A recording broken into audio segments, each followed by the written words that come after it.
자, 우선 오늘 발사된 미사일 보시는 것처럼 930km를 날아갔습니다.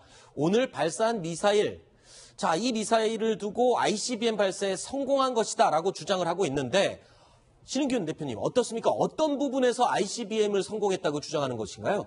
네, 930km의 거리만 보면 ICBM이 아니고 뭐 중단거리 탄도미사일이죠. 그렇죠. 그러나 2,800km까지 상승했다. 이게 이제 그 ICBM이다라는 것을 뒷받침해 주는 것인데요. 네. 통상적으로 ICBM이라고 하면 이제 대륙간 탄도미사일, 인터컨티넨탈 발라스틱 미사일 아니겠습니까? 대륙을 넘나들어야 되는데, 그럼 대륙이라면은 바로 이 아시아 대륙에서 아메리카 대륙까지는 가야 대륙간 탄도미사일이죠. 그렇죠. 그러면 거리가 한 10,000km는 돼야 됩니다. 네. 그런데 2,800km까지 올라갔기 때문에 네. 이것을 만약에 통상적인 ICBM의 고도인 한 1,500km에서 2,000km 사이 정도로 비행을 시키는 정상적인 각도로 발사를 한다면 네. 충분히 10,000km 정도는 가는 그런 거리가 아니냐라고 판단할 수 있습니다. 알겠습니다. 지금 방금 설명하신 내용을 그림으로 다시 한번 정리를 하자면요. 지금 북한이 오늘 쏜 미사일은 고각, 그러니까 높이가 2,800km까지 위로 올라갔다 떨어졌습니다. 날아간 거리는 933km밖에 안 되는 것 같지만 이 각도가 낮아지면 낮아질수록 날아갈 수 있는 거리는 엄청나게 늘어납니다. 따라서 미국 본토를 공격할 수 있다. 자, 이 정도의 설명이면 성공한 걸로 봐야 됩니까? 김정문 교수님? 네, 당연히 성공한 것으로 봐야 되는 것이 ICBM의 기준이 네. 5,500km 사거리를 가지면 그 ICBM으로 인정을 합니다.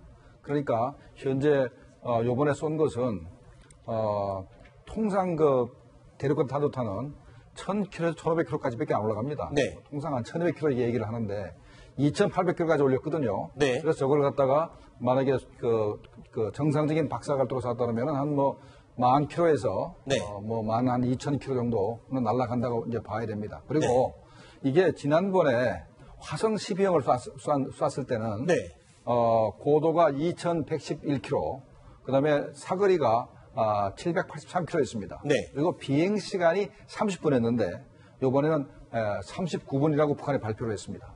그러면 9분 동안 더 올라갔거든요. 네. 이게 이제 그 외계에서 공기가 희박한 상태에서 9분을 더 올라갔기 때문에 막 지난번에 쐈던 화성 12형보다는 아마 사거리가 거의 2배 가까이 되지 않겠나 네. 생각이 듭니다. 자, 그러면 최근 이 문재인 정부 들어서서 북한이 도발한 미사일 이번이 6번째입니다. 일지를 간단하게 먼저 정리를 해보겠습니다. 지난 5월 10일에 정부가 출범을 하고 5월 14일 이때는 정말 정신없었습니다. 거의 자고 일어나면 일주일에 한 번씩 쏜다라는 얘기가 나올 정도였는데 6월 8일 날 쏘고 좀 뜸한가 하다가 한 달 만에 지금 대륙간 탄도미사일 이때까지만 해도 미사일 5종 세트를 준비했다, 뭐 3종 세트를 준비했다 이런 얘기를 했었는데 결국 대륙간 탄도미사일 ICBM을 성공시키기 위한 기술의 집합체들이 아니었나 이런 생각이 드는데 자, 일단은 북한이 오늘 이 발사 시기로 잡은 것은 시기적으로 의미가 있는 거죠? 네, 오늘이 뭐 미국 시간으로는 이제 7월 4일 독립기념일 바로 전날이 되겠습니다. 그러니까 북한이 매년 미국의 독립기념일을 전후해서 네. 항상 미사일 도발을 했습니다. 네. 그래서 미국을 자극하기 위한 것이고 네. 또 하나는 3일 전에 한미 정상회담을 통해서 네. 북한의 핵미사일 도발에 대해서 강력한 제재를 하겠다 네. 하고 합의를 했지 않습니까? 그렇죠. 거기에 대한 또 항의 표출도 되는 것이고 또 하나는 7월 7일부터 8일까지 독일 베를린에서 네. G20 정상회담이 있습니다. 네. 그 정상회담 기간 중에 7월 6일 날 우리가 한미일 3국이 북한 핵미사일에 대응하기 위한 그 회담을 하기로 돼 있기 네. 때문에 이런 그 회담에서 북한에 대한 그 강력한 그런 제재 결의안이 이렇게 논의되는 것을 네. 방지하기 위한 이런 그 저희도 있다고 봐야 되겠습니다. 네. 자, 신인균 대표님. 지금 문재인 대통령 같은 경우에는 북한을 대화의 테이블로 끌어내기 위해서 굉장히 노력을 하고 있습니다. 지금 트럼프 대통령과의 한미 정상회담에서도 이 문제에 대해서 굉장히 공을 들였었거든요. 그런데 지금 이 상황 굉장히 어려워진 것 같습니다. 네, 평화적으로 이제 해결을 하겠다라는 네. 그 이야기를 하지 않았습니까? 네. 특히 또 이제 모레 G20 정상회담을 하기 위해서 베를린에 네. 가서 문재인 덕트린을 발표하겠다.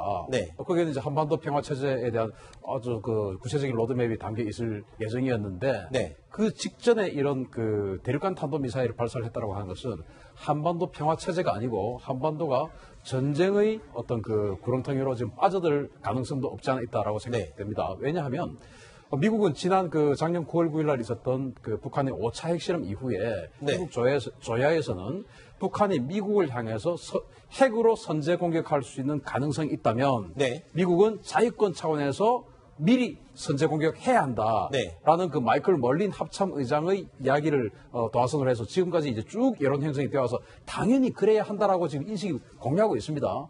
그러면은 지금 대륙간 탄도미사일 발사 성공했죠. 또 핵탄도 있죠. 그러면은 북한이 미국을 핵 공격할 수 있는 능력을 가지게 되었어요. 그럼 미국이 그동안 여론 형성해왔던 것처럼 이제는 선제 공격해야 하는 것으로 돼 있거든요. 따라서 지금 오늘 그 문재인 대통령께서 레드라인이라는 이야기를 하셨는데 레드라인이 지금 넘어온 겁니다. 그러면은 미국의 선택이 남았는데 과연 여기에서 문재인 대통령의 어떤 그 평화적인 구상 이것이 과연 계속 진행될 수 있을 것이냐 굉장히 어려운 난관에 봉착했다. 하나만 더 여쭙겠습니다. 이 대륙간 탄도미사일 기술에서 가장 중요한 게 일정 높이까지 궤도 지구 대기권 밖까지 올라가는 엔진 기술 이건 일단 북한이 확보한 것으로 확인이 된 거고요. 그 다음에 어느 정도 날아가서 다시 대기권으로 진입하는 그때 탄두가 타버리지 않고 또는 기계가 고장을 일으키지 않고 들어올 수 있는 대기권 진입 기술 이게 굉장히 어려운 기술이라고 했는데 이것도 그럼 북한이 지금 완벽하게 갖췄다 이렇게 볼 수 있는 건가요? 자, 자꾸 이 북한의 그 미사일 능력을 폄하하기 위해서 그 대기권 재진입 기술을 연마하지 않았다. 아직은 그 단계까지 안 갔다라고 이야기하는 측면이 있는데요. 자, 오늘 지금 미사일이 우주에서 사라졌습니까? 아니죠. 933km 어느 지점에 떨어졌죠. 떨어진 걸까요? 아니면 그게 보낸 걸까요? 저는 보냈다고 생각합니다. 그렇기 때문에 저는 대륙간 탄도 미사일의 핵심이라고 할 수 있는 대기권 재진입 기술은 이미 오래전에 완성돼 있다.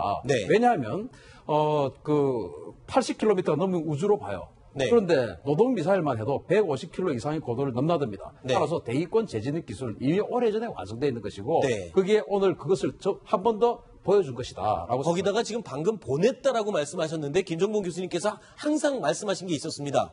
말하자면 목표치까지 조종을 해서 다다를 수 있는 GPS 또는 조종 기술까지 다 갖춘 것이다. 그렇게 봐야 되는 건가요? 그러니까 지난번에 5월 15일 날 화성 12형을 쐈을 때, 스커드 2를 쐈을 때, 그렇죠. 그 과실하고 능력을 보여줬습니다. 사진까지 찍어서 보여줬지 않습니까? 그렇죠. 올라가면서 그러면서 자기들이 거기다가 엔진을 달아서 얼마든지 그 조종을 하고 또 카나다라에서 날개를 달아가지고 얼마든지 목표물을 추적하기 위해서 조종을 할 수 있다는 능력을 보여줬기 때문에 그런 우리 신인균 대표님이 말씀하셨듯이 정확히 목표물을 타격했다 보는 것이 맞고 또 하나는 그 대기권 재진입 기술은 현재 그 고도의 내열 물질이 있습니다. 이게 이제 그 우리 국제시장에서 얼마든지 살 수가 있는 겁니다. 여러 가지 물질이 있는데 그런 걸 살 수 있기 때문에 북한이 그거를 얼마든지 더 구입할 수 있고 제일 큰 문제는 그 내열 물질을 써가지고 탄두가 얼마큼 깎이느냐 똑같이 깎여야 되거든요. 그래야지 계속 정확도를 유지하기 때문에 그 기술인데 지난번에 보여줬습니다. 화성 12형 때 요번보다는 고도가 낮았지만은 지난번에 상당히 그런 기술을 보여줬기 때문에 아마도 내일 아침 노동신문에 그 기술적인 부분을 분명히 다시 보도할 가능성이 있습니다. 그렇군요. 알겠습니다. 자, 여기까지 신인균 자주국방 네트워크 대표님의 이야기를 듣도록 하고요. 이어지는 순서에는 이유종 동아일보 사회부 기자와 함께 하겠습니다. 오늘 말씀 고맙습니다.